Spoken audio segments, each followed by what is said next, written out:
we go ahead and get started, I know Derek is here, he's just be right back, and then Moira is, we think, coming, but should be shortly. So let's call the meeting to order and begin with the Pledge of Allegiance. I pledge allegiance to the flag of the United States of America and to the republic for which it stands, one nation, under God, indivisible, with liberty and justice for all. Well, thank you all for coming out. I know that we certainly were watching the weather, and not typical to have a meeting at the town when the schools aren't open, but good call, excellent call. Delighted to do this. Any comments on the minutes from last week? Thank you, Karen, good job. So I think we'll adopt the minutes as presented. The next item, You need a move. I don't know, do we need a motion? I move Make a that we motion. adopt the minutes. Second. All in favor, say aye. Okay, that's quick. I think if you, technically you don't have to, if there's no changes, they become final, but it's up to you. We stand on very tall orders here. Next item of business, appointment of interim finance director, Maria? All right, yeah. We always do it at the microphone because we're being recorded and filmed. Thank you. Hi. Okay, so at our last meeting, I had mentioned to you that we would likely need to find an interim finance director. Finding an interim finance director was a bit of a tough task because there aren't a lot of people in Connecticut doing this type of municipal work, especially for temporary gigs. But we had leads on 4 possible retired finance directors who were very experienced that might be able to help us out. One of those 4 people, their availability lined up with ours, and that's Chris Hutton. She's the retired finance director from Tolland, Connecticut. Since her retirement in Tolland, she has helped them out on numerous occasions during staffing transitions and with some financial consulting work. And she's also done the same for the town of Somers. She is a CPA. She is also a certified public finance officer from GFOA. So she's a very qualified and capable person. I think she would be well suited to help us out during that sort of 8 to 10 week period from the time of Sean's departure to when we have a permanent person come on board. And just reviewing the matter with Sean, the department is so small, particularly the accounting division, including the finance director, it's only 3 people.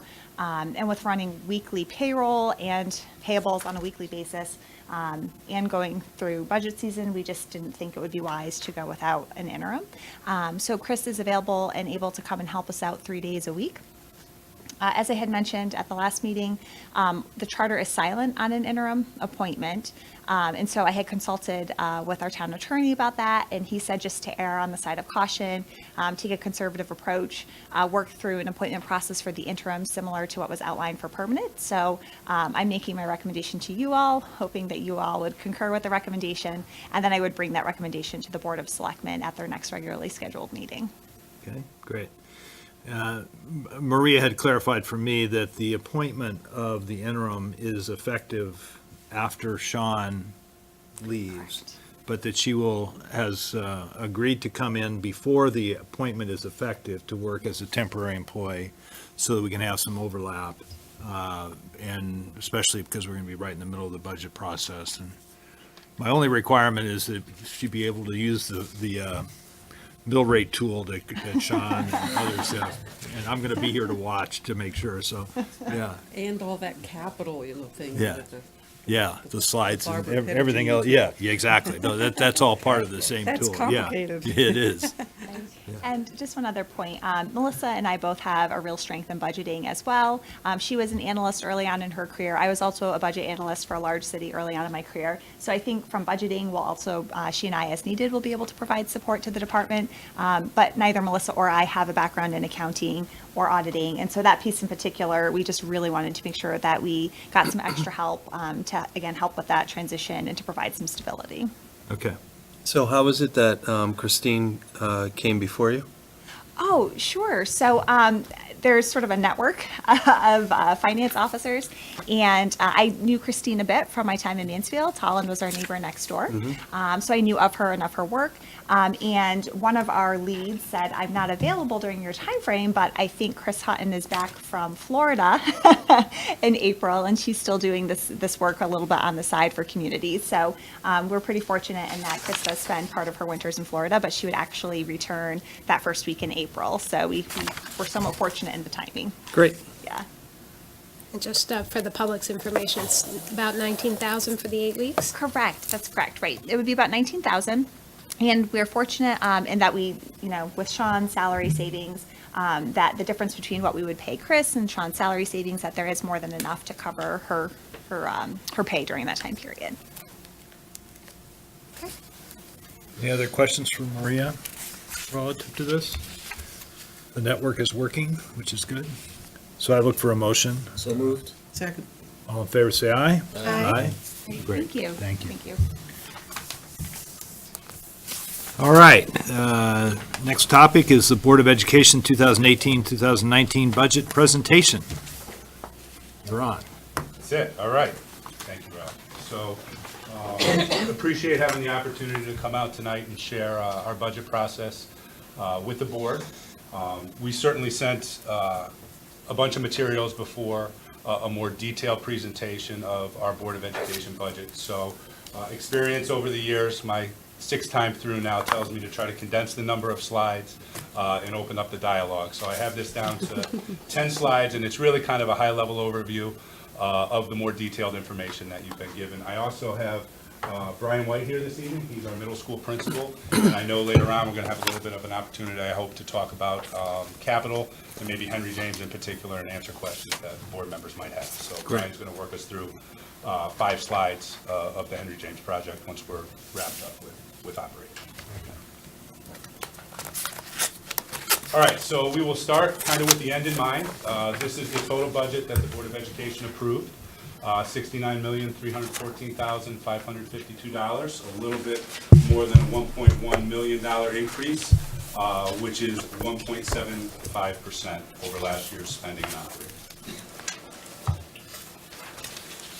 What I wanted to do here is kind of take our section on context and wrap it into one slide and talk about how we're really trying to balance what's become, I think, a new fiscal reality for all of us over the course of the last several years with trying to move forward a great educational system that thrives and practices continuous improvement modeling. So on the left-hand side are some of those contextual factors we're faced with that we've talked a lot about, even collectively as the boards. The state of Connecticut and the economic challenges. I think when we came together at the 3-board meeting in November to discuss kind of guidance and where we were, there was a lot more uncertainty maybe than we sit in the current year now. Doesn't mean it's going away in the future. But when we started planning, we were in a situation where we didn't know what was going to happen with current year ECS funding, and was pretty complicated in terms of even our last year's budget. So certainly conversation we've had at the table here in our planning about the local mill rate and the challenges and how we compare to other communities is something that we think about. The expenditure cap in the guidance that you provided us. I want to be clear that that really drove our budget process this year differently than it has in the past, and I'll talk about that a little bit in a couple other slides. And again, our declining enrollment trend over time is something that we've talked about. But this budget does support, even at the 175, and it's why we feel good about it, excellent academic programming options, class size, we've staffed within our class size guidelines. We have a few more challenges this year, particularly at the primary level, than we've had in the past. I mean, we have kindergarten classes of 25, first grade classes of 24. We're in a bit of a squeeze because when we headed into the fall, we didn't react like we normally would have due to some of the summer immigration because of where we were with the financial situation. As we move those cohorts forward, we should be able to smooth that and staff back within guidelines. So we're hopeful that that'll be rectified next year. We have 2 new requests that I'll go over that address some of social and emotional well-being and math supports, professional development, and most importantly, we recognize we need to keep our talented staff. We were able to come up with some strategies with retirements that helps us to do that. So we feel pretty good about the operating budget that we present to you tonight. Enrollment, just taking a snapshot at last year to this year, we're projected to go down 43 students, which isn't as significant of a decline as we've seen in recent years. You can see the K-6 enrollment is pretty steady. We're only projected to go down, pretty negligible, only 2 students.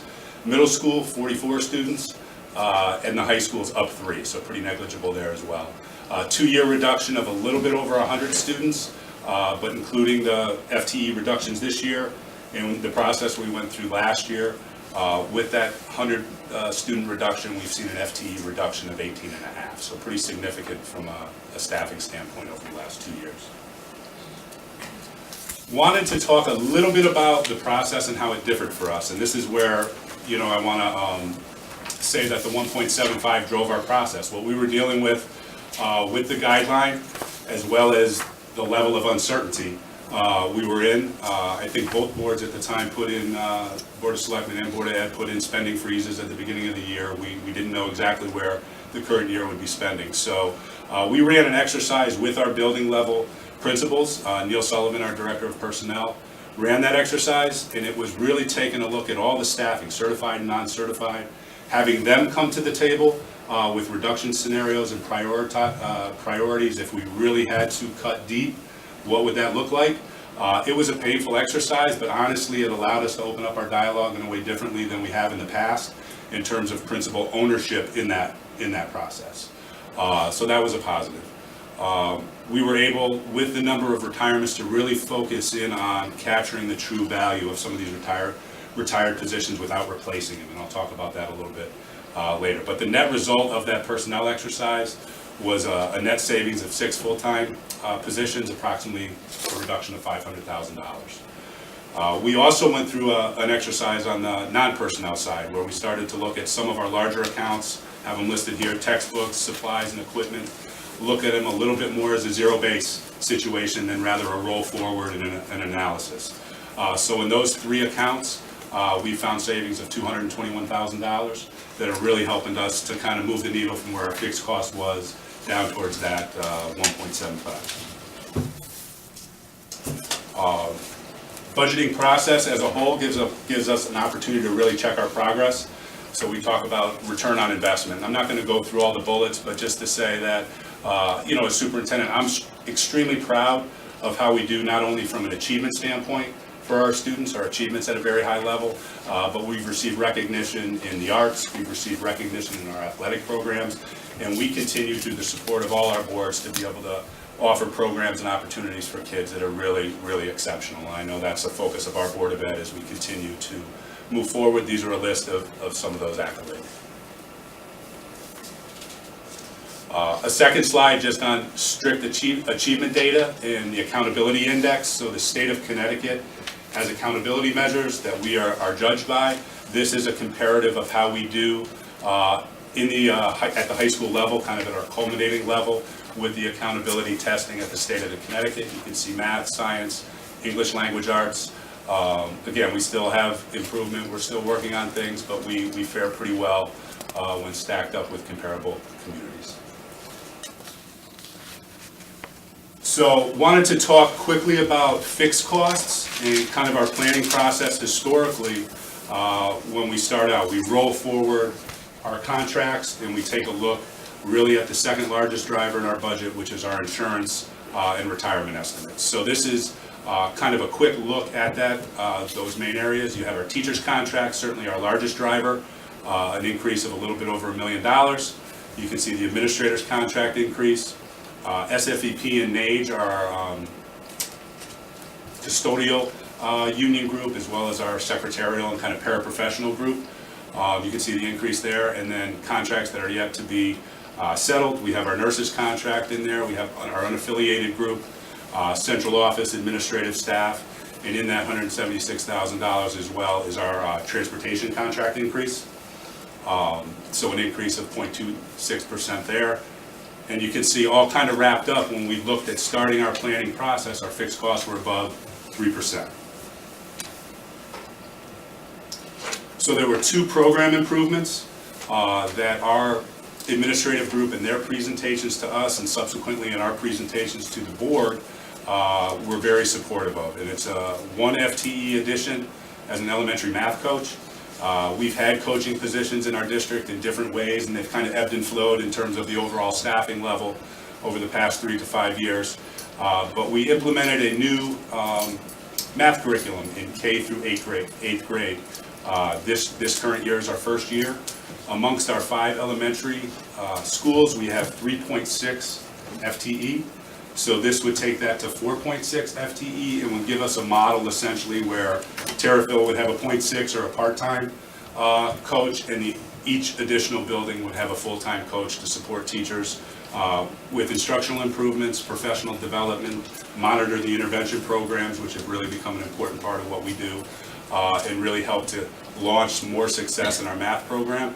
Comparable to language arts results in our district, math is an area that we can and need to get better at. So it's really an area of focus for our Board of Education.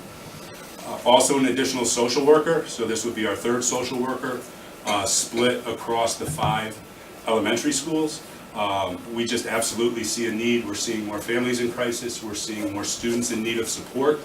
And this was actually the #1 priority of our elementary principals as they advocated to us, and we in turn advocated to our Board of Ed. So it's an additional cost on top of that 3.08 of $175,000. So then it was a matter of taking a look at different reduction scenarios and kind of working our way back to that cap and that guidance that you gave us and we talked to our Board of Education about it. So the first 2 line items, certainly the most significant, a reduction of 4 certified staffing positions through captured retirements. So those are teaching positions in our district, teaching contract positions that aren't your traditional classroom positions. So it's not a 3rd grade teacher or a 4th grade teacher.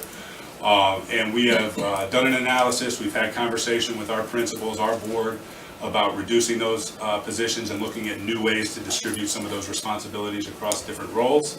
And in doing that, we get the full savings of the salary and the benefits package. So we were able to move the needle quite a bit there from a savings standpoint, so over $400,000. The second line item, we have had quite a few retirements this year, so 6 additional staff retirements. And this is the differential we've talked about before. So this is actually like your 3rd grade teacher at Central School has retired, going out at the top of the salary scale. We do need that position, and we probably hire the average of somewhere in the middle, and we put a $25,000 marker in for each of those positions, an additional $150,000. We will make 1 additional certified staff reduction that we've identified in our staffing roles, 3 non-certified staffing reductions, so that's amongst our secretarial, paraprofessional, and unaffiliated groups that we've analyzed and taken a look at. Burke went out to bid, and we have some really solid electricity savings of $80,000. And then that last line item is what I talked to you about, kind of that budgeting exercise, for a total of $1.1 million and a reduction of 1.69%. And this is really just the wrap of everything I went through. I figured I could leave this here while we talked about questioning, but the top portion of that is the roll forward of the organizations with the contract and the information and the large drivers such as insurance for additional 3.47% over what last year's operating cost was. And the bottom portion of this sheet are the reductions, and you can see how that nets out at a 1.75% budget increase over last year's operating cost. Quicker than in my first couple of years. Certainly want to open this up to any questions people have. I have some of our staff here. I know you're familiar faces, and Tara, certainly if you have questions, we're at the ready to respond. I'll throw it open. Go ahead, Lisa. An easy one. On the electricity savings of $80,000, you said Burke went out to bid. Do you guys do joint procurement with the town of Simsbury? Or do you use a regional procurement? We've been off cycle with the town. I think the town had used CROG and had a very favorable rate, during their cycle. Actually, Tom Roy and I did speak about the possibility of getting on cycle this time. We've done a consortium in the past. That consortium that we have worked with previously hasn't really continued, so we did our own bid pricing. Thank you.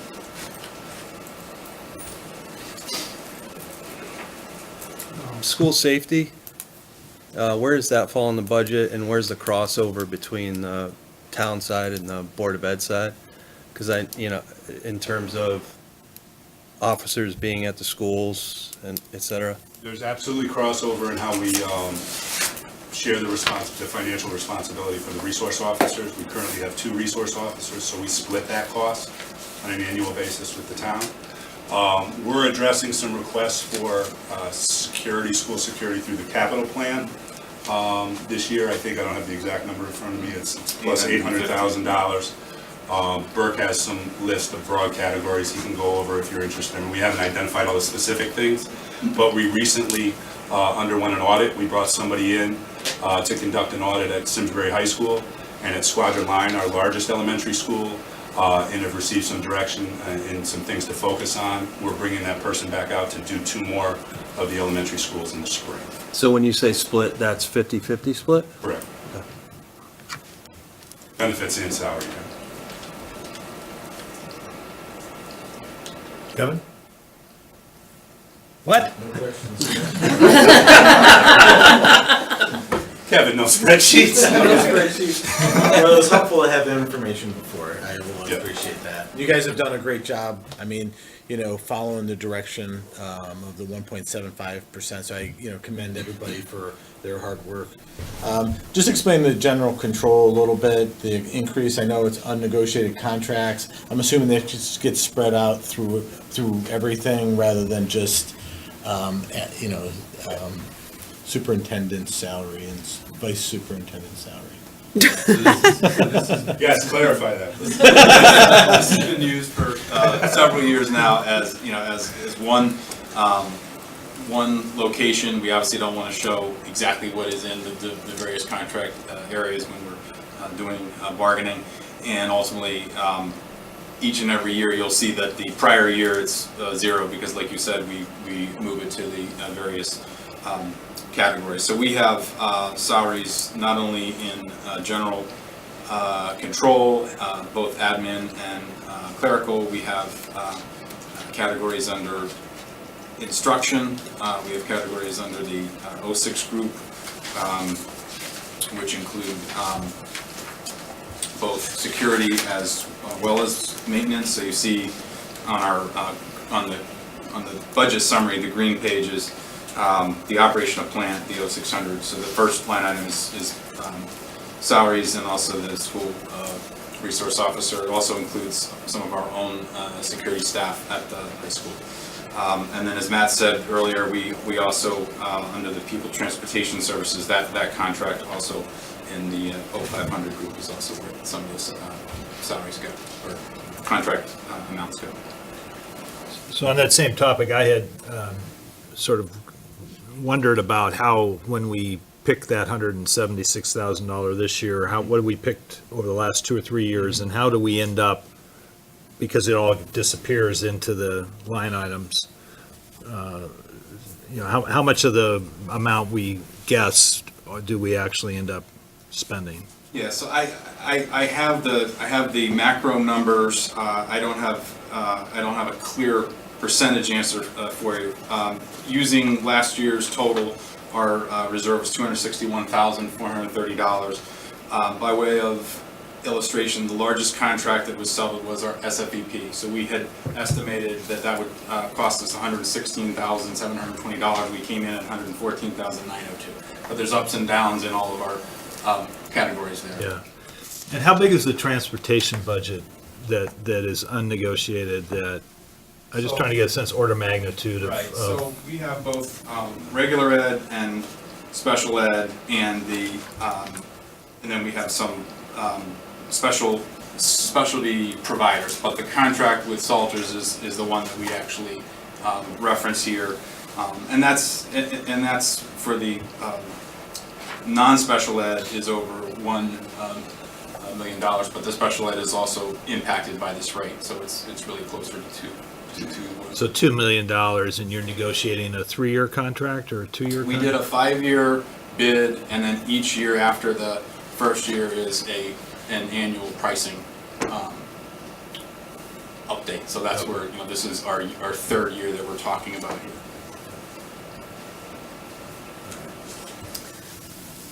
Linda? Couple questions and comments. I want to echo what Kevin said. It was really nice of you guys to come in bang on the 1.75. That makes life a lot smoother for everyone, so we really do appreciate your effort. And I was impressed looking through the budget detail pages that, you know, last year you had to go back and do a revised budget. And, you know, in many cases, you were budgeting this year and saying no increase, but you'd already cut quite a bit last year. So I think I just want to give you recognition for making some of those tough cuts last year in appropriate places that we had talked about for some time, and I appreciated seeing that was done. So I nevertheless do have a few questions. You can always count on me. I had a question about Chromebooks.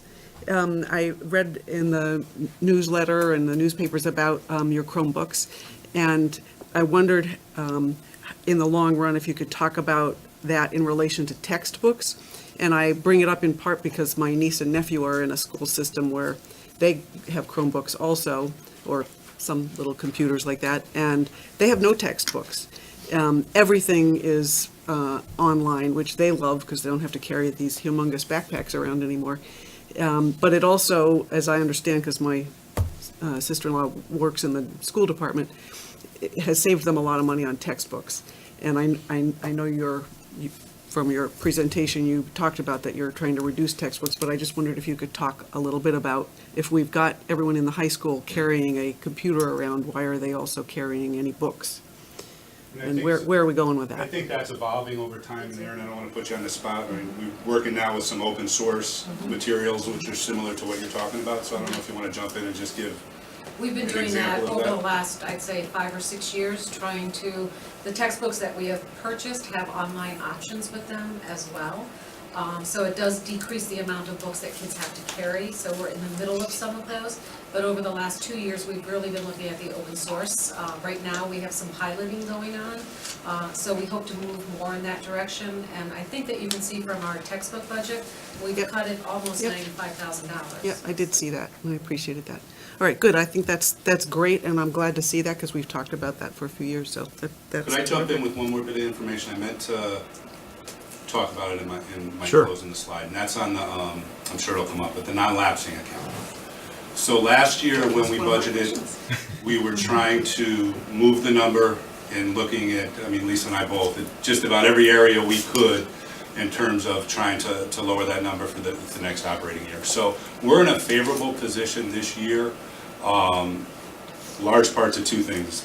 The freeze we put on early, and some of the transportation in special education has smoothed a little bit more than what we had thought in terms of cost in the current year. So we have, I think it was 350 or 380,000 that we initially had earmarked.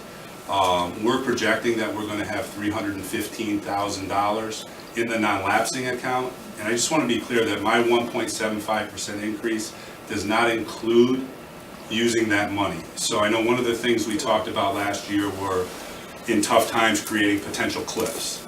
So we wanted to be cognizant of that if we could, and I think we've been able to do that. So certainly, I mean, we have a handout here, Burke, I don't know if you want to give it out, that those are dollars that are certainly up for conversation collectively amongst all three boards, I think, as you work your way through this process, but they're not dollars that are currently earmarked. So I just wanted to be clear on that.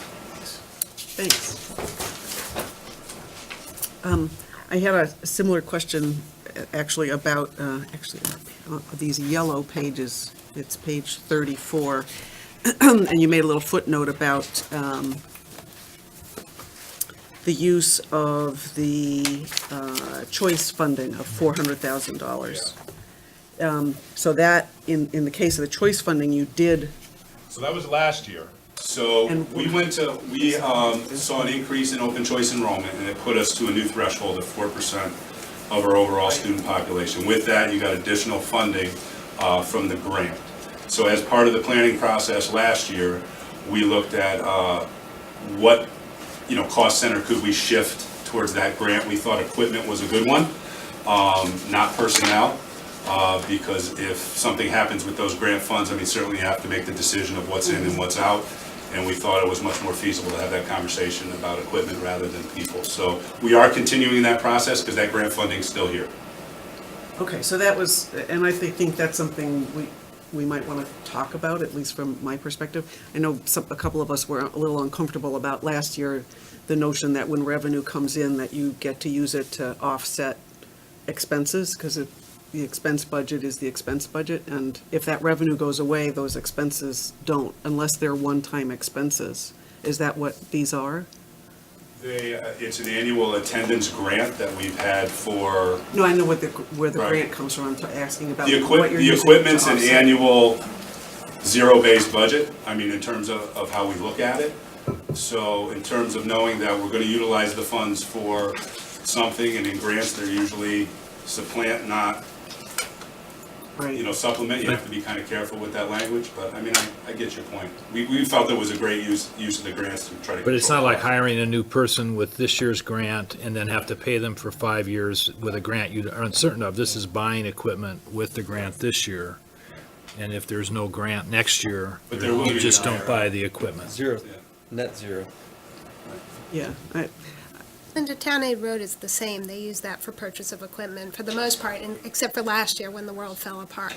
right. We'd have to use it for something. I agree, I'm not disagreeing with that. I just don't want it to be assumed that if you get a new revenue source, that you get to spend it, and that we don't count that as an increase in expense. Because it is. Yep. And I think that's the purpose of these pink pages that were, revised a number of years ago with the input of the Board of Finance to say, look, let's look at the gross number so that you're seeing that the expenditures in total, are more than our 68 Yeah. million. No, I get it that it's, you can look at it both ways, Yep. but I just don't want us to be in a position that if that grant money goes away, even though it's equipment, like if you're buying Chromebooks with it, those need to be replaced periodically. All of a sudden, you don't get that grant anymore, and guess who you're gonna come to for that money? And it's gonna look like a great, huge increase in your expenses when that happens, because you're gonna need to replace them, so. I just don't want to lose sight of that is an expense increase, and we're kind of not accounting for it in doing this. And I think that the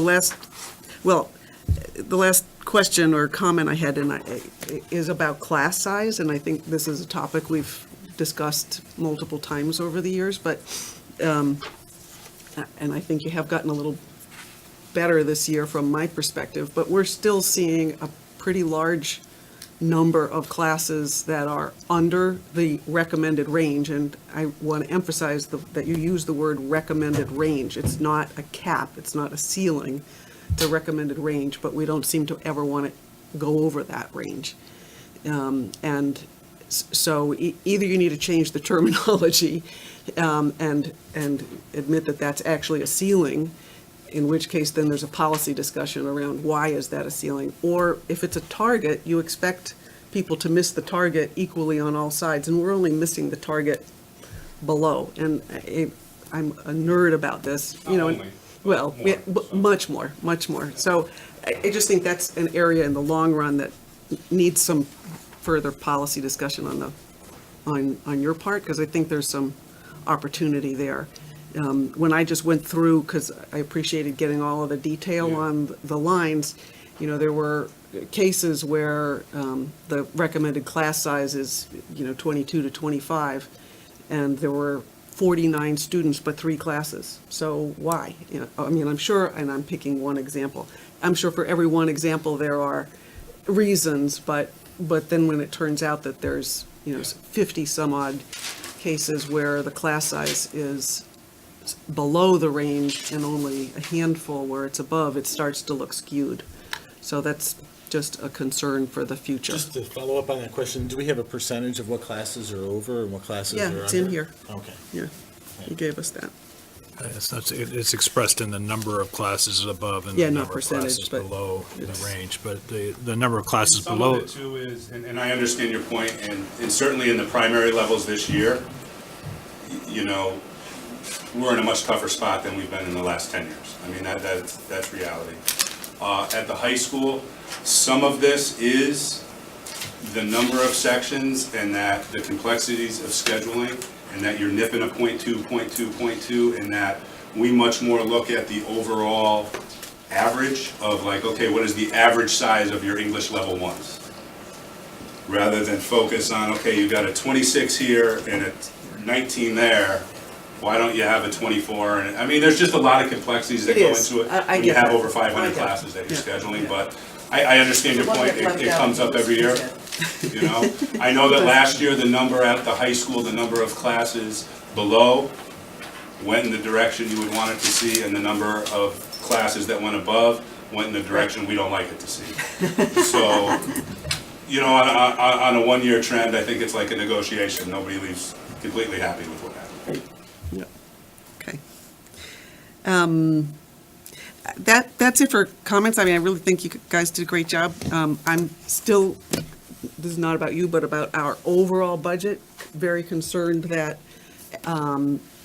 taxpayers in town are going to be hit with changes as a result of revaluation. The people who are going to be hit hardest are the people who have the smallest houses and probably therefore the lowest income.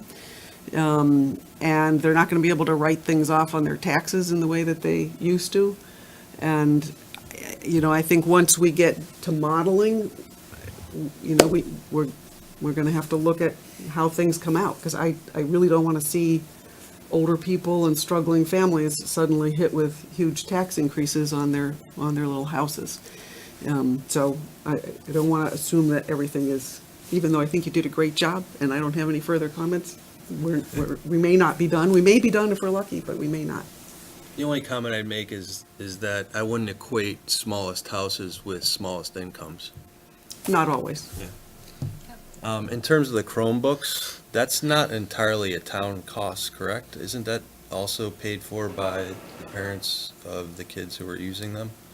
Or, So they pay, it's an optional insurance fee on an annual basis. So you might view it as a partial contribution, but ultimately you do not have to pay for it.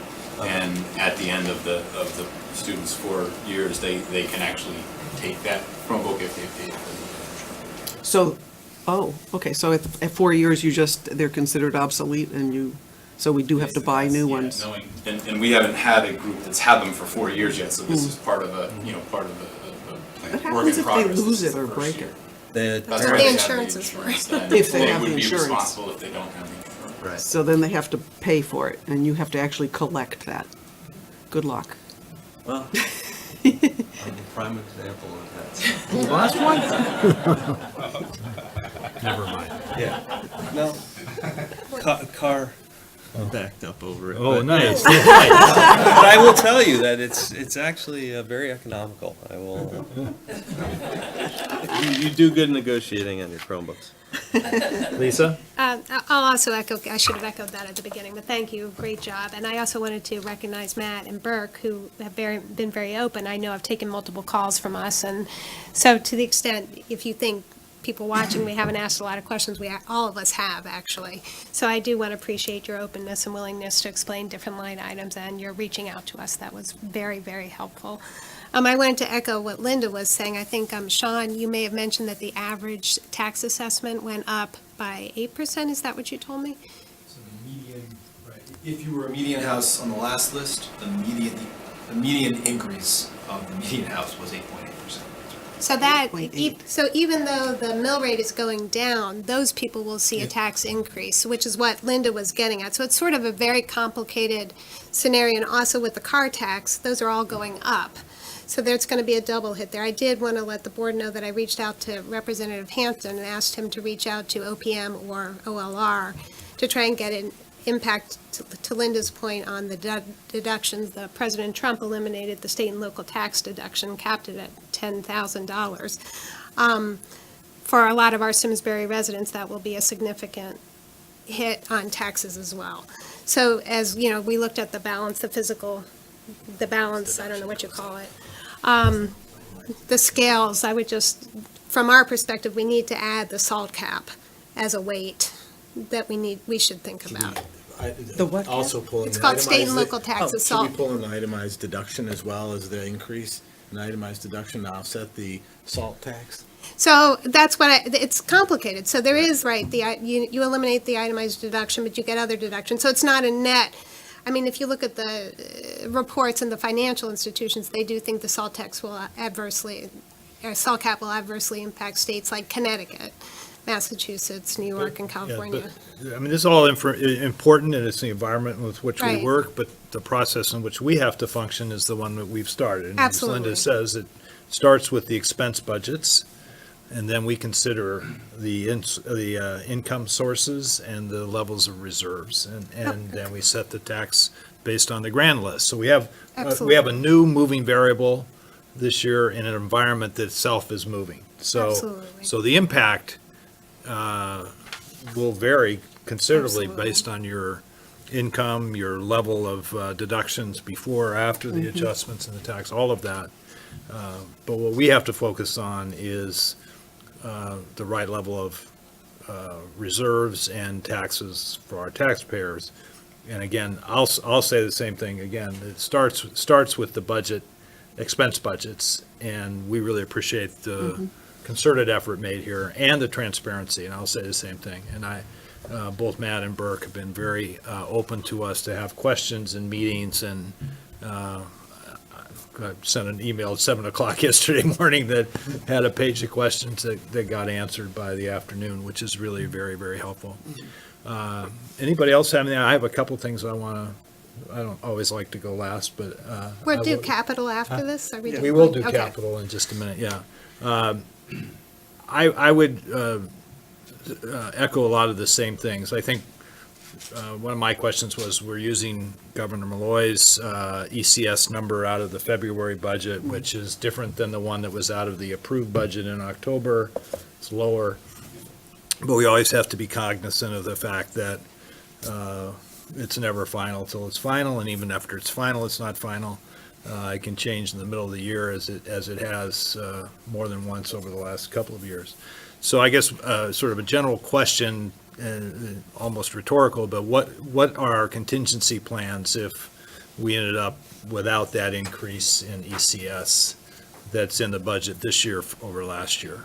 I think, that's always been a collective conversation, right? So I think two things. One would be conversation about the non-lapsing fund. It's a significant amount of money, it's $300,000. The other would be the ask I had early in November, and it would be, is there a willingness, when you're looking at your mill rate worksheet and looking at overall level of reserves, to think about that insurance line item? So if you're looking for operating relief in the current year, is that a conversation that the board is willing to talk about? And I know that certainly no decisions have been made, but the $1 million figure was being talked about, and I just asked Burke and Sean to kind of figure what would that impact of the operating be, and it would be probably around close to a 0.2.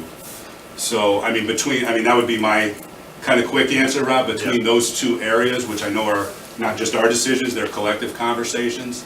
I think there are things to discuss and talk about if unforeseen things come down the road. Okay, good. Rob, I would add to that. I think I mentioned to you, one of the things I was considering discussing with this board is, do we even do that? If we're concerned about uncertainty, do we fund the internal service fund? Maybe we take Maria's advice and up our reserves a little bit, because we have more uncertainty than we've ever had in the past.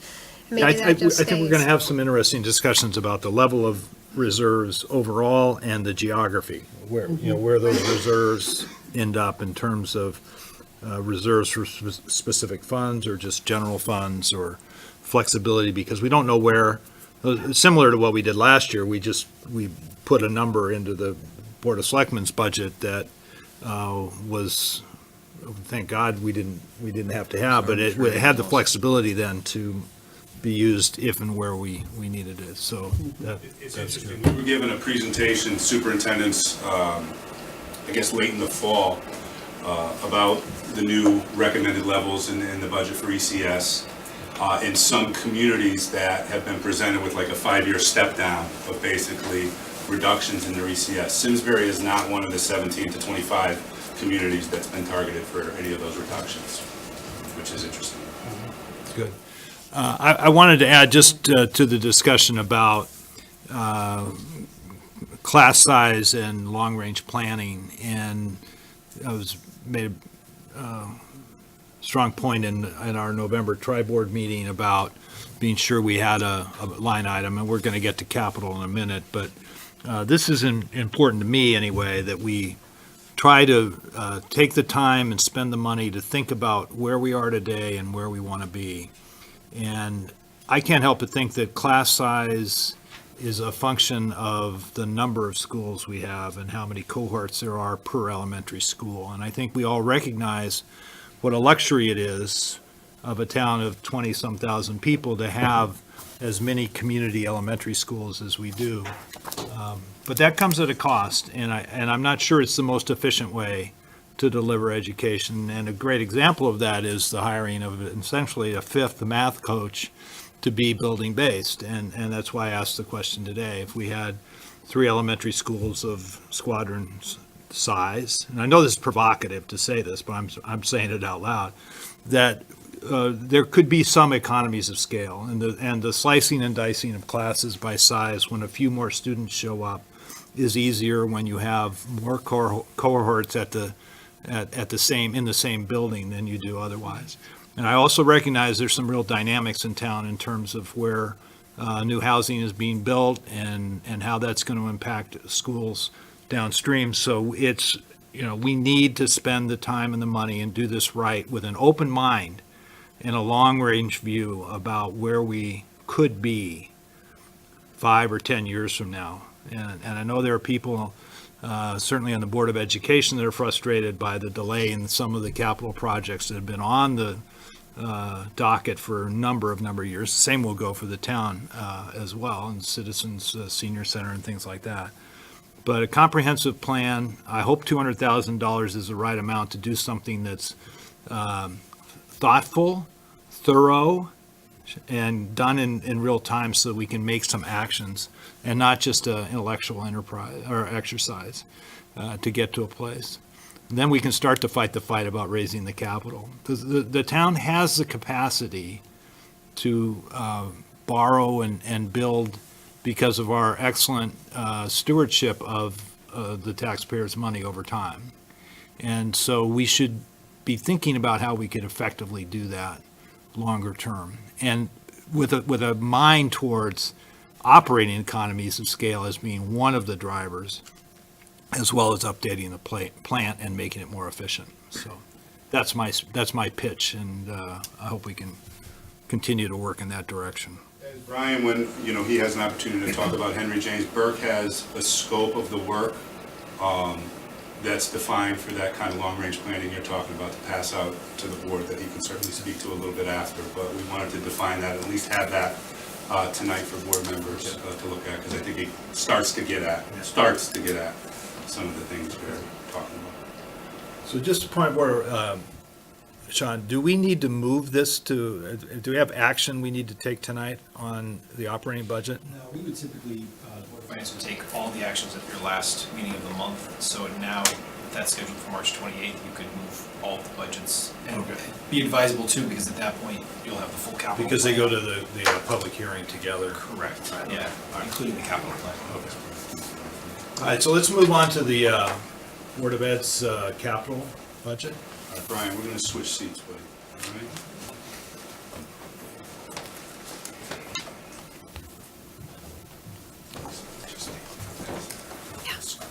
Thank you. All right, well, good evening, everybody. I had the opportunity last year to present to this board sort of an overview of what the proposed Phase 3 Henry James project looks like. And so really what we have for you tonight is just an overall summary of the major components of the project. And so I'll just walk us through a few slides and then open things up to question and answer.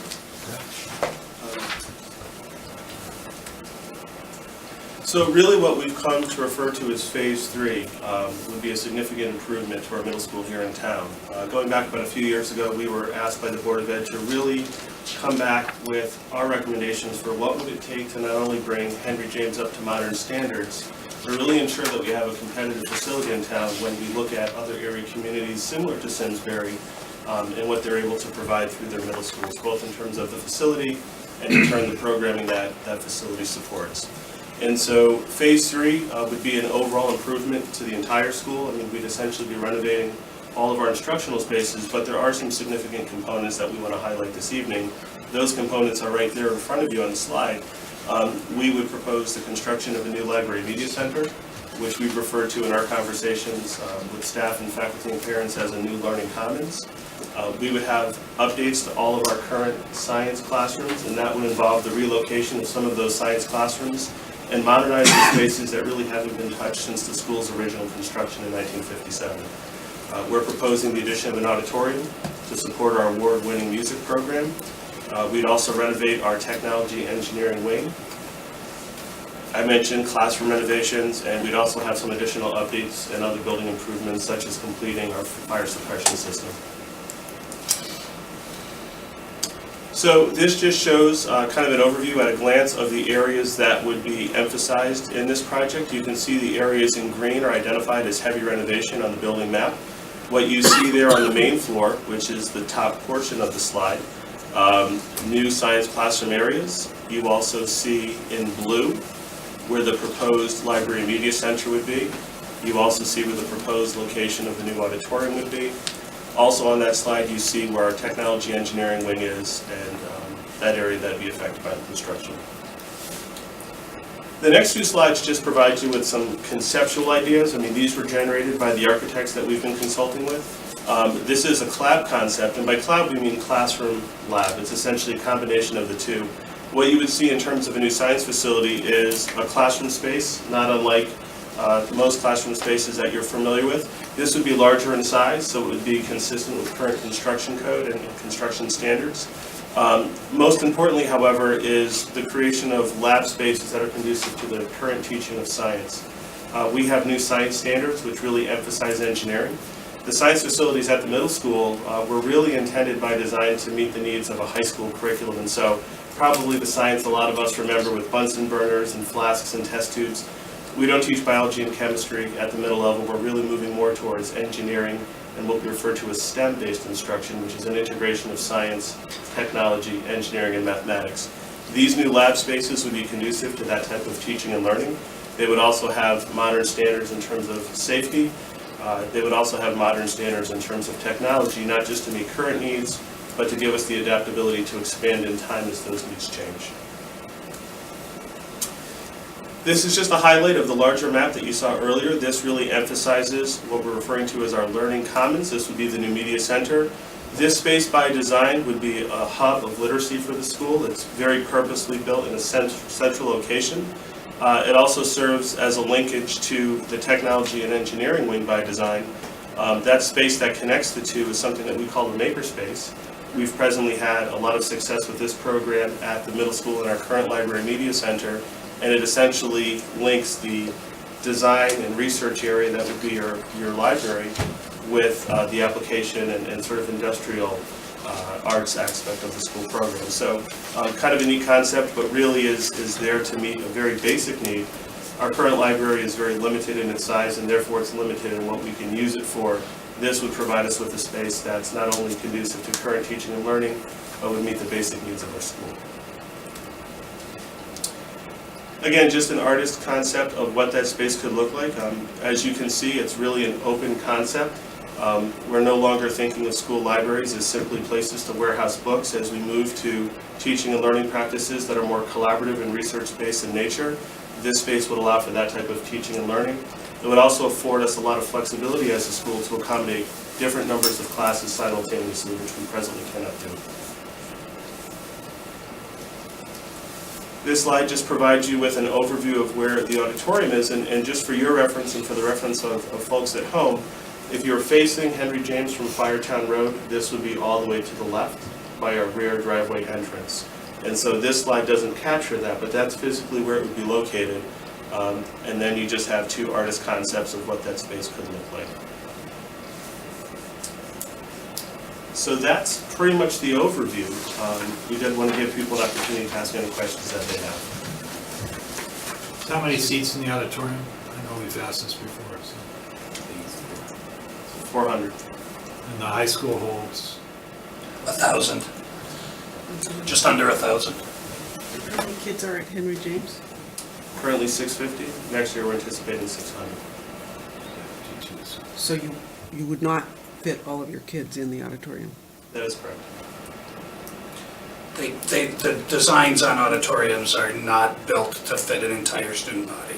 No, I'm just remembering, maybe I'm misremembering, but I thought the point last year was that you didn't have a place for all of your students to meet at once, and that's why you needed to do an auditorium. That's right, and when we spent time with the architects, that was a big part of our conversation in terms of the appropriate size.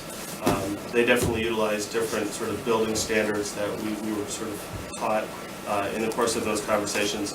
What this capacity would allow for, however, is grade level assemblies.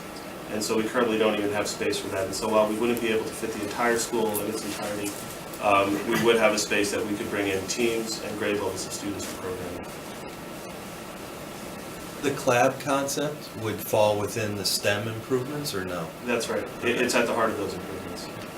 And then the fire suppression system, how far out of standard building code today are your fire suppression?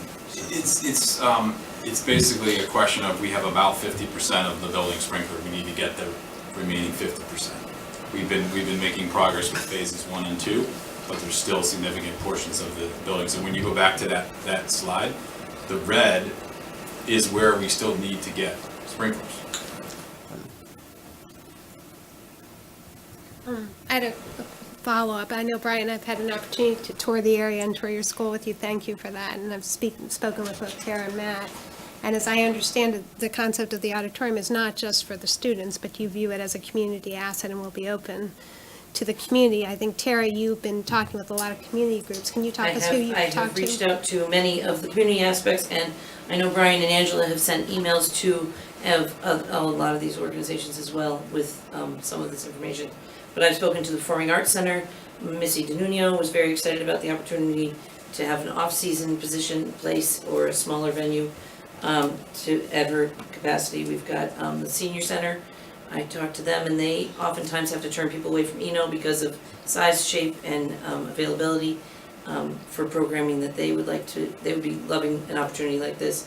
I spoke to the Theater Guild and the Community Band and the Light Opera, and they all, it's amazing how many organizations we have in this town that do performing arts, and it is nice when we can do community aspects and share the schools with the community at the same time.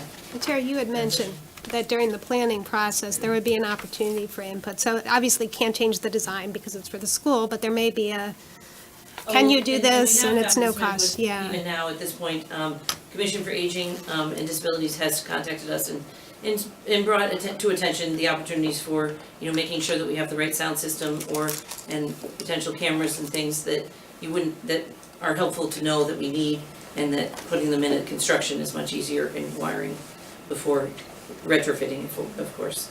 So we are getting feedback as we bring this out to the community. Thank you. And just a couple of the points about the auditorium, sort of in the spirit of that are worth noting. This would be an instructional space that would be utilized throughout the day. We currently have a music program that supports 650 students. And so as much as we think of auditoriums as sort of performance venues or spaces for large-scale programming, this would be in use throughout the day, which meets a basic need we have for classroom space in those areas. We do agree this would be a benefit to the community, but it's also a benefit to the system at large. So while this resource could be available to the community, this would actually be accessible by all the schools as well. The current capacity of Henry James, number of students, can it hold? So this was It's like 900, right? Around 900. Right. approximately So by- 900. It's over 1,000 Right. there. So by doing the reconfiguration, does the capacity still, we have 30% capacity? Because it looks, or will we have, because it looks like you're combining rooms, you're, right? So would we still have 30% capacity after the renovations, Oh, I is see. the question. So I think we would, That's because if you've diminished the number, some of those classrooms are larger, specifically science, and so the total number. So no, so the total capacity would be brought down, so we'd have, okay. Do we know what, so would you just be able to quantify that at some point? We can work with the architects to do that. Because it looks like you're combining a number of rooms, so you're reducing the capacity of it. it's worth noting though, yes, you're consolidating space, but with this project, so the current library media center actually becomes transformed back into classroom spaces in terms of efficiency. This summer, we also created 3 new classroom spaces, which is not illustrated on this map, but if you're familiar with Henry James, they're adjacent to the gymnasium. And so while, yes, you are correct, by increasing the size of science classrooms, you're impacting the capacity of neighboring classrooms. We've also created some new spaces and will recover some of that square footage for classroom use as part of this. So we'd have to consult with the architect to come up with your percentage. Okay. Just in case we have a baby boom coming up, you never know. Well, we do know, right? It's anticipated in, what, 10 to 15 years, that we'll see that go back up. Right. Well, So we Well, should the- plan yeah, for the dip is future. Mm-hmm. moving through the middle school right now, Yeah. right? Yeah, headed for the high school. And, at one point in this conversation, there was a discussion around, again, back to my long-range planning, this possibility of putting the 6th grade here. And so I want to be sure we at least touch on that that would include a different wing on the right side of these drawings, potentially. Has that been drawn or estimated? Yeah, it has. Okay. And in that draft of the scope of work that I handed out in that middle paragraph, we would definitely be sharing that existing information about that 6th grade study. So, I'm sorry, I'm not sure I followed that. So you're saying you would have the capacity to have sixth Not grade? no, No. you have to add a wing. There's more it money would be in involved. blue goes to on the your right point. side of that schematic that's been shared, What is the scope of that, just in terms of millions, 6 to 8, 6 to 8? right? 10 million. It was more than, yeah. Yeah, it was about another 10 It million. was 6 to 8 Classrooms. The concept is the 8 classrooms furthest to your right becomes the start of a 6th grade wing, and then you build a connector basically to where the green is up there. That would be just one floor, a set of classrooms, and you could fit an entire 6th grade on one end of the school. So it's and the approximate cost was an additional 10 10 million. million. Is there economy of scale if we do it all at once? I mean, I think some smaller level of economy of scale, when we looked at this year, the conversation with our board became, you don't have time to run a process on the back end of what it would mean from reconfiguration to your elementary schools. I mean, that's a community conversation. There's a lot that goes in, because if you commit to pulling 6th grade out, That there is changes no the doubt you are dynamic. repurposing or Right. reducing an elementary school. So from a process standpoint, and that took us to the amount of time that this project has been on, it was very important to the Board of Education to move forward with this, and then also concurrently look at the study. Yeah, I was just, And to Kevin's point, the concern about capacity over time, if we know we're gonna need to do it, do we do it when interest rates are low? I mean, I know that's kind of crazy, but, No, it's not.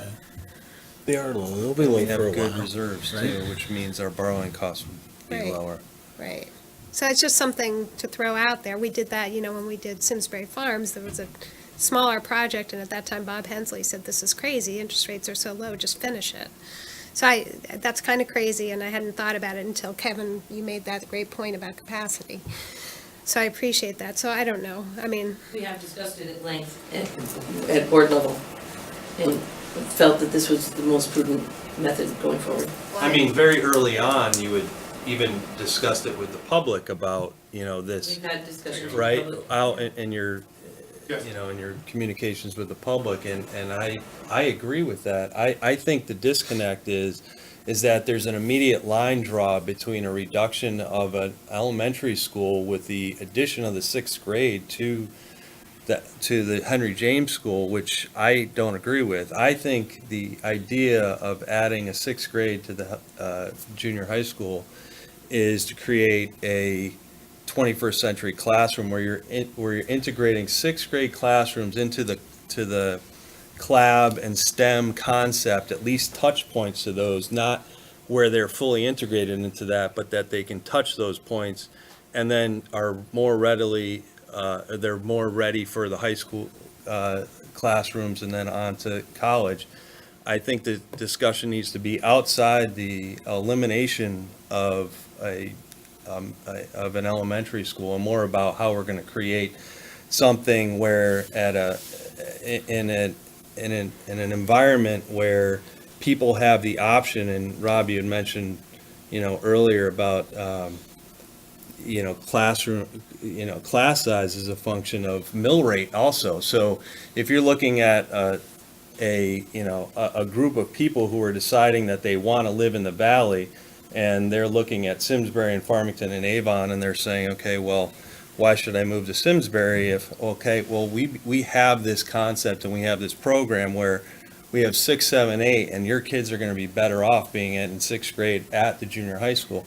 That's the kind of conversations we need to be having, absent the elimination of an elementary school, because that might not have to happen. So I would welcome a more open discussion about including a sixth grade with the junior high school, with other additions to the junior high school as a kind of a combined effort, outside of the absolute necessity to improve our labs and our classrooms at the junior high school that are more of the 50s vintage, and making sure that the entire school has ESFR or up-to-date fire suppression. I mean, that's an absolute as far as I'm concerned. So Yeah, I would encourage the Board of Ed and the greater Simsbury population to look at it not as a reduction in an elementary school, but an improvement to our overall program as an education. And just to follow up on what Derek was saying, I actually don't know whether you should put education, sixth grade there or not from a educational standpoint. That's not my expertise. But if we know the population's going to increase in 10 years and we're going to have a need, even if it's still 7, 8, I mean, do you want a flex space? And do you want to build now when the rates are cheap and when we've got a good, I don't know. It's just throwing it out there. You don't, but the decision to me as to whether you close an elementary school is separate from whether we add on. We could add on and not close an elementary school in anticipation of the 10-year bump in population we're going to see anyway. So I don't know, just something to think about. I realize that's kind of late in, so probably can't do it this year, but.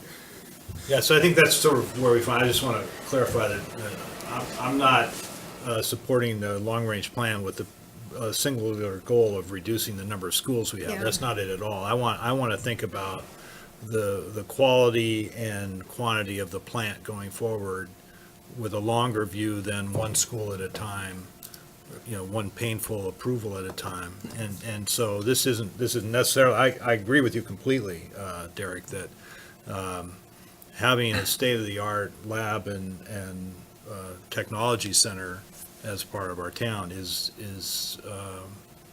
very important as it relates to attracting people who want to come to our town. That's important. So I'll just add one point. So really the point is rather than the school facilities master plan and reconfiguration study, it should be Simsbury High School's 2025 or 2030 is what the label should be. I think that's what we're trying to accomplish.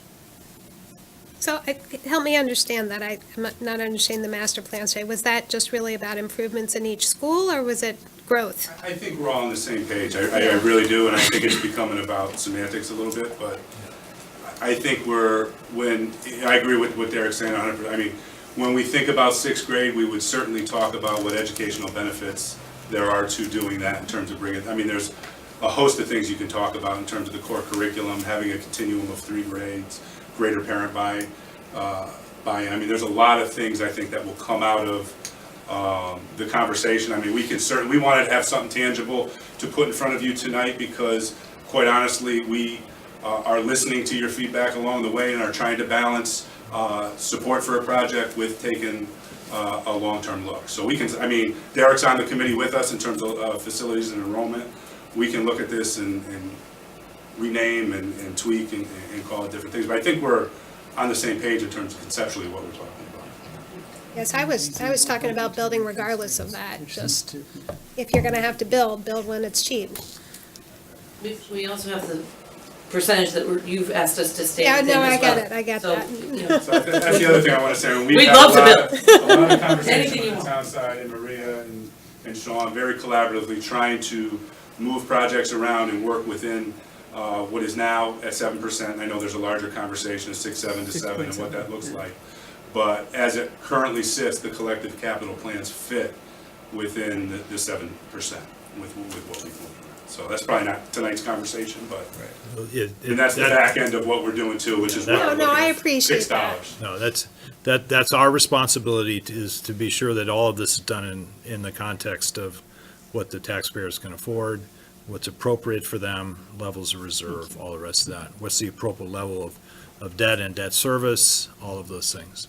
But this has been a good conversation. And you've had focus groups and public hearings on this project or not? Yes? Well, we had, a significant effort last year because this was on the rolls last year to talk about in terms of presentations. Brian is replicating those all again this year in terms of public presentations of each of our schools. And certainly, we've communicated out on it significantly from a written standpoint from the superintendent's office. So the same thing, when we have our public hearing, it'll be presentation of the Board of Ed budget, the town budget, and the capital budget, and there'll be a chance for public dialogue on that, on all of those topics. I would only add that this is now phase 3, and it looks like it may end up being phase 4 also. What we don't want to do is have phase 6, 7, and 8. So, I mean, just from a public perception, and that's what it all comes down to, right? Because we're in the weeds, and you guys are in the weeds every day. But when it comes out to the public, it's like, wait, how many phases of this project are there? So, I mean, I would try and figure out how to maybe make it 1 to 2 phases max more. And the way I look at that is absolutely funding what we need to do absolutely today and make it the best experience for our kids that we can. And then talking about, okay, what are the additions that we need to make as part of a broader, and to your point earlier about the study, Rob, $200,000, I hope that we're getting actionable recommendations as to kind of the finality of what we want to create. So is that help me understand the study. I think I'm misperceiving what Well- that's meant to do. So this is actually very similar to the town's facilities master plan in terms of I gave 3 bullets. One is to prepare a detailed inventory of all buildings, then identify the capital improvements and maintenance to prioritize these improvements over a 10-year period. And then really that's similar to the town scope of work, and there will be specific written documentation. What we have to add on is the reconfiguration study piece, which then considers grades, the appropriate, mix and so forth. So it's got more complexity, I guess you would say. It's not just looking at the inventory, looking at what needs to be fixed. This isn't a pushback at all there, so don't take it that way, but the phase language did not come from us. It was trying to fit dollars into how we currently structure capital. I hear you. I'm I on think- board. I hope that this study and the town study will allow us to step back and try to, hopefully in the future, have capital discussions. I'm sure you've seen the emails to the Board of Finance where, it's like, what is this? What are you recommending? What are you spending? Understood. So Yep. I'm just looking overall, Oh, it 30,000 makes foot sense. level, Yes. Yep. like, public perception. Yep. And then lastly, as far as the 24 million goes, I would love to just see a breakout if, a budget. I know it's there generally, we've seen it last year, the year before, in terms of, that total cost, and Lisa's showing it to me now, so. I would welcome any of you to call me and if you want to discuss a little bit further about some of those breakouts. Thank you. And I know this board, and a whole history there, but past boards have talked about, do you raise the debt ceiling for big projects to get what you need done, especially when interest rates are low? And I am open to that discussion because that's being, I think, not being, you don't want to run the risk of being penny wise and pound foolish. Dave Holden used to always say to me, you build when the interest rates are low, when the economy's not doing well, because that's when you have capacity to do it. So just throw it out there to think about. I know that that's not consistent with our current policy, but I think there is some sense in thinking about the line as flexible, especially when interest rates are low. Yeah, I think that the difficulty you face is that you want to have a good comprehensive master plan before you start Right. building piecemeal, but if you're trying to rush to get the low interest rates, then you don't have the master, so you're.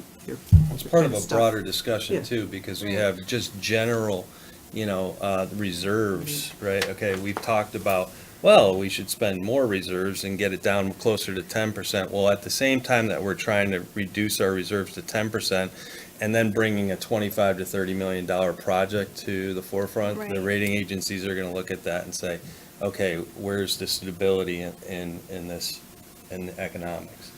So, I mean. Just last question, what, I know in past, the state funds gives us reimbursement for a certain amount, and I think it was last year was $5.5 million, or was, and is that, So in the, I'm glad you brought that up, Kevin. So in the first page of the 6-year plan, we show $5,741,619 of reimbursement for this project. And that actually is based on a meeting last month between the architects and myself going to the state and saying, in light of what we've heard about, changes in their formula and the state grant funding process, we wanted to double check and make sure that everything was accurate and current. So that number was based on a meeting that we had last month. thank you. All right, any other questions as it relates to capital? I have a question that's not related to Henry James. Okay, good. What's the stadium facility at? So that's kind of an umbrella term. So we called the Holden Field as our stadium field at Simsbury High School. So Is that we the have football that. field? Football field. It's a football field. It's also used for soccer, lacrosse, and And it field has hockey. kitchen in it? And, pardon me? A kitchen in the football field? So So- So again, with the phase theme here, that we're good Yankees and we try to do things as we can, we saw the priorities being that there are no permanent restrooms, there's portable restrooms, and there is no running water or kitchen area to have refreshments and things that are Concessions. customary in a concessions type stand. So that's what we mean by kitchen. And that's something that has been on the discussion for quite some time, and we wanted to actually get something in the design phase to start getting actual pricing. So I have to confess, I don't go to sports games and watch them, so I have no clue. But is that typical that at a high school, absolutely. they have a kitchen? Wow, it's different from when I was a kid. All right, thank you. Big Friday night, come on out. A lot of fun. Hot dogs and hamburgers. Right. Feed the family. Anything else? All right. Thank you very much. Again, I think we've all said it, but it's very sincere that we appreciate the transparency and the dialogue. It's really important. All right? Thank you. Thank you, guys. All right. I do not believe we have any other business. Did you, Sean? Who am I going to ask? Oh, I'm going to ask first Chris as a temporary, or as an interim, and then our new, keep me in line for these meetings. All right, so thank you, guys. Motion for adjournment. I guess I'll only say that I don't know if I'll be at the next meeting due to the change of schedule. That's the I try, 28th. and I do try and kind of schedule my work travel around an already scheduled set of Board of Finance meetings, so Tough when you to change the it. extent when they're changed, it's difficult He for left. selectmen, He left. so as he I can pointed- make it, but I can't, so. As I pointed out to Lisa previously, the first selectman's business obligations would have had her here, right? That was her full-time job, so, anyway. Fair enough. But noted, and we tried hard to find something. I agree, it's not ideal at all to move these things around, because people have travel plans and business You're plans. moving and- 6 or 7 people's schedules to accommodate one person. Except the one person is the presenter, right? So Well, Well, that's the board's budget, exactly, yeah. it's not one person. But, yeah, I can certainly understand it. It is his Yeah, I first agree. time. But we were going to get some information from Sean. Are we going to have that for the next meeting on the assessment and on the different bands and? I have some material now for that, if you want, if you want to Oh. talk. yeah, sure. Sure, let's start that up. It's, just let me connect over there, sorry, Bert, can I? Okay, yeah, I was just Bear trying to with shut me this one off. second. So Sean, how many more meetings do we have you with us? Is this it? No, one No, more. I'll be here at the 28th meeting. I'll be here for the Board of Finance public hearing on April 5th. So I'm hoping that Chris will be, I know that may be her first day, and if she could stay through to the evening meeting, it'd be nice to have her for that show too. Son of a gun. You really, Baptism by fire, huh? Have we adjourned yet? Can I call him a name? I don't think we have. We have not No, we're still on adjourned yet. camera. See the parking lot, pal. You know I'm kidding. One second, can I jump up? Oh, I just looked wrong. It's only I'm because assuming I for that appreciate all the work facilities you've master done. plan, it's It's gonna made be it a lot easier for us, frankly. That's what it looks like, and we're gonna be. Yeah, I think it's got to be approved. Somebody has to, we have to have some input in this, I think. Right, And it's built into the That's- Board of Ed budget, or? It's in the capital budget. it's in the capital budget. So my question is it's gonna go out for RFP, and there's gonna be members of the Board of Finance that'll be sitting and helping select the final consultant? Oh, for the, yeah, Yeah, absolutely. the additions versus the necessity. Absolutely. you know. Formal process other than, It's a good, sure, frankly, some of our staff goes. I would that would be good. strongly encourage you getting That would be buy-in good. on our part that the scope of the project is going to get the town what it really wants. So that was the Within the intent budget of- constraints that are the reality of life. Yeah. And I know you get that, but I So that just, was the intent, and you can have time to read it after tonight, but that was the intent of putting something specific down. Like this, okay. Yes, that was the. All right.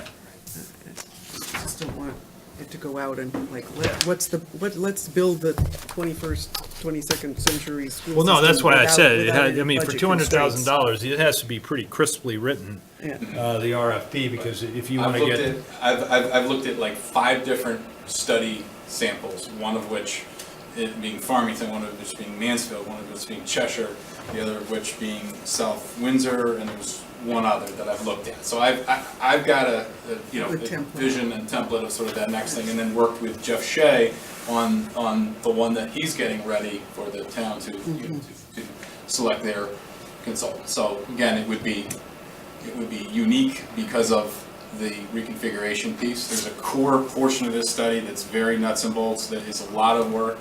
And I'm told generally takes about a year, and we've got 7 major buildings, and the amount of square footage is in excess of 700,000.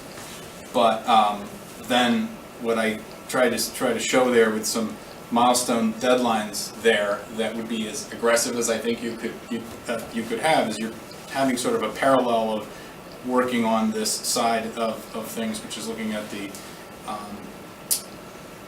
demographic data and some of the other data that we're talking about in terms of grade Right. configuration. So these things would have to happen in a sort of parallel fashion. So just to you almost put a time frame. So was that a year to complete the study? Right, but you'll see in that document that in terms of I proposed an early next year date to have the Board of Ed get an update on the reconfiguration portion. So we're not waiting till the end of a long process, Okay. okay? So take So some that could time to be, read that. those can run in conjunction. That's Okay. exactly what I'm Thank you. trying to say. But again, getting the selection process, which I'm familiar with, going, and also anticipating that we would hope to have the Henry James Phase 3 architect process with Public Building Committee, Board of Selectmen's, role in this project and Board of Ed. That would be happening summer, and I would see that this realistically would be kind of later in the summer. You'd have somebody under contract probably in September, a firm, and now you've got about a year from that time. So if you look at those specific dates in that I put in there as a draft, that's exactly what the concept was. Thank you. And the only thing I'd add is, and not to beat a dead horse, but of the 24 million, and I know the budget is in here, but that of the 8 items that you list as the improvements, that to whatever extent you can, or to whatever extent that this consultant can, is define what the needs versus the wants are, and really kind of outside of the auditorium, which I see separately listed in the budget, in terms of, what the budget is for each of those line items. So, and I've heard that question. It's going to be difficult. The process, you see in that cost estimate, new construction for the auditorium and library media center has a much higher per square foot cost and is therefore broken out. Castle Booze works both last year and then the update this year with an outside cost estimating professional, and I know that there was a lot of detail behind that. Their summary for us, it isn't anticipated that you're breaking out them as separate alternates or something, so it's just going to be really difficult to say within that largest sum of money for renovations. You'll see in the cost per square foot is like in the 50s compared with $300 to $500 for the new construction. I can probably get some general numbers on the sprinkler amount, but to say the tech ed wing is this and all the general classroom renovations are that is going to be hard to get. Sure, but the additions would be more easily to quantify. Yeah, and- So the media center and the auditorium is what I would probably focus on. And I, in anticipation of that question, and I have some of my own data there. Again, I won't get a specific number from them. I've already kind of probed this, but I can share with you where I came up with about $4,750,000 for the auditorium and about $2,750,000 for the library media. Thank you. That is very helpful.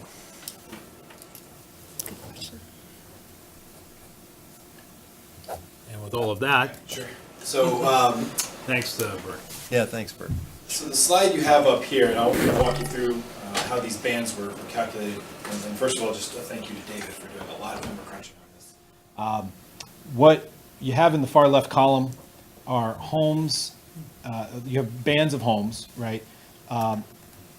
And from the 16 grand list, so that's the last grand list, we call that the old grand list.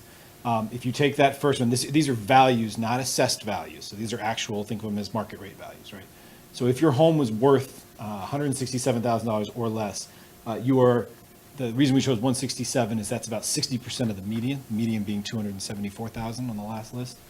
So again, if you go kind of into the middle row there, you'll see at 90% and 110% of the median is roughly a band of 250,000 to 305,000. I should also mention, these are single-family homes, so we don't have commercial or anything built into this. Most multifamily, it could be a few duplexes in here, but for the most part, these are just single-family homes. The count being the number, of course, so obviously they're around the median, cluster of 1,869 homes fall into that range. Of the homes in that range, and of course, there's a variety of changes based on the grand list or revaluation, but the median change of the homes in that band was 8.9%. Now, the far right column being, again, we're still very much in the middle of this, but if the mill rate were to go down by 5.6%, I think, based on where they were proposed, at least as of last week, you could see roughly that person could expect a 3.3% tax increase. So is that just additive then of the Yeah, in this case, the last two, yeah. the column plus the 5% Yeah, decrease? sort of a simple way to do it, right? So a 5.6% decrease should be between those two. So what you end up having as you work your way down the list here, you'll see that clustered around the median, for most of those bands, it's around 8.9 to 8.9%. And then as we've talked about sort of anecdotally before, you start to see what happens in the higher valued homes, those at, and the bands sort of change from 140% of the median to just a dollar value, to get some sort of logical bands here that people were interested in. And we can alter these if you want to see different numbers or tighter bands or broader bands, but those homes valued at $450,000 to $750,000 had a median increase of 1.5%, but the net of a mill rate decrease for them would be, that's the first time you see a tax decrease on this list. And then again, homes, there are 176 homes valued at $750,000 or more. Those experienced a 10% value change down, 10.4, which, as we've been talking about earlier, means that the mill rate decrease will have a positive, an additive effect in terms of the decrease in the tax bill.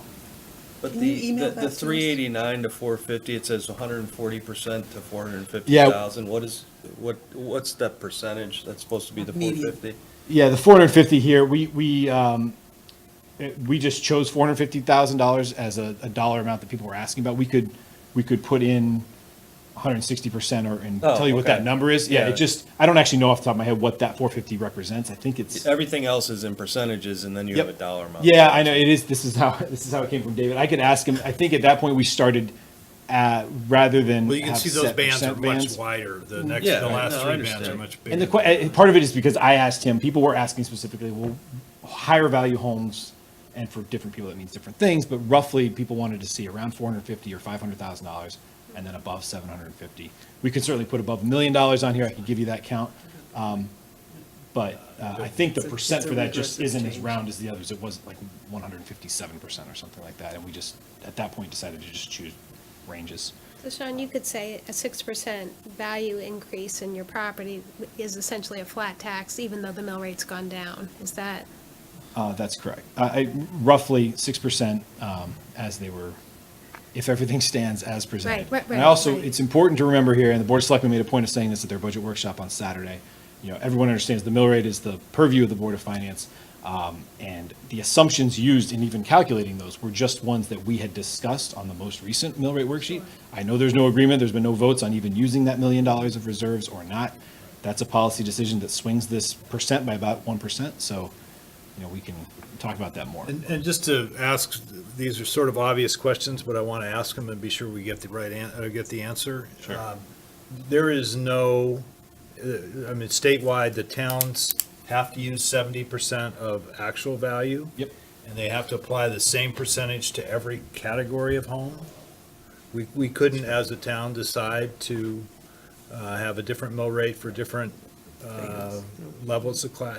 This is one size fits all. Right, by statute. And it's using the same methodology for appraisals across the board.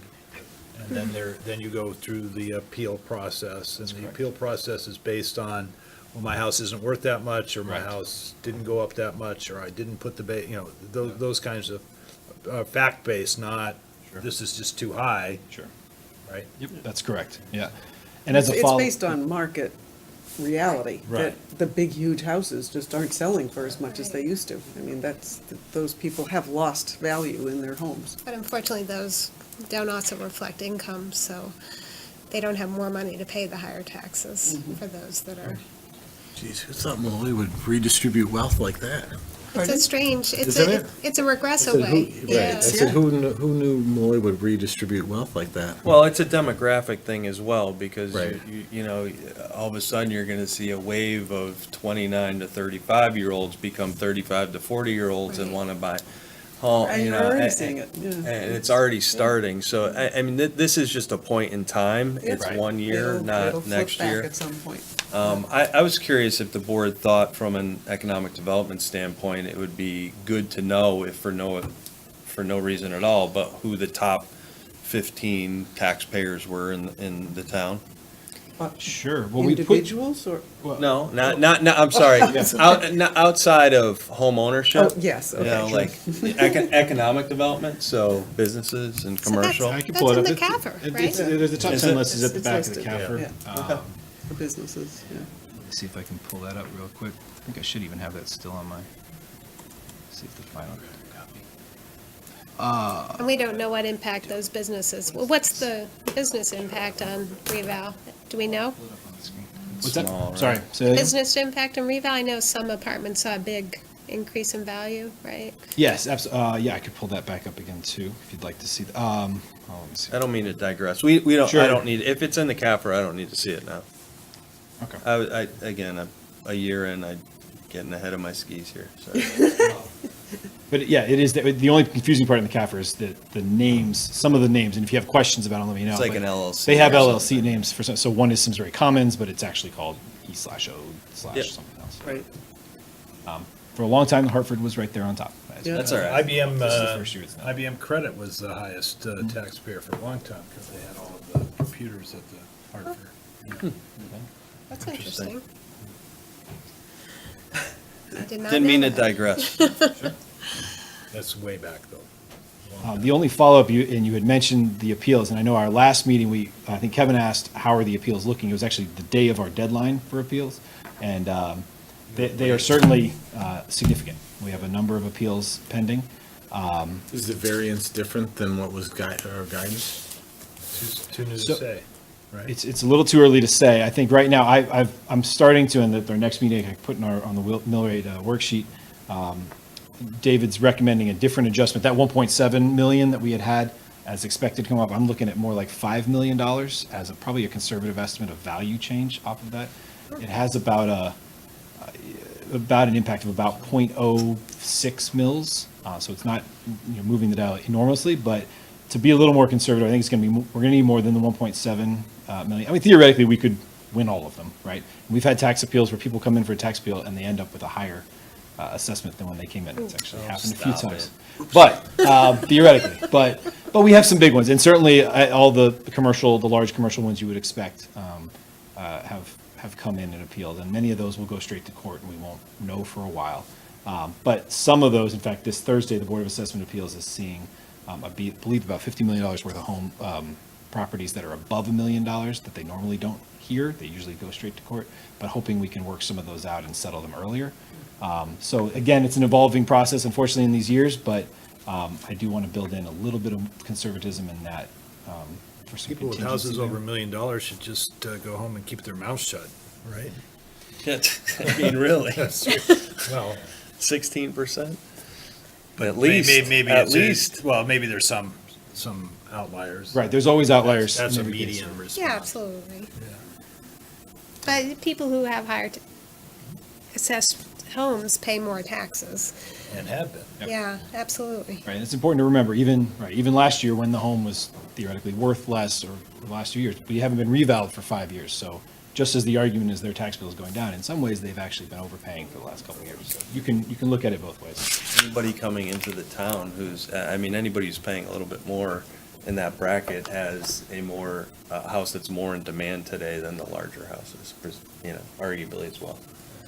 So I make a motion to adjourn. You could. Second. And you seconded quickly and voted on, all in favor. Yes. Say aye. Aye. Thank you. All right.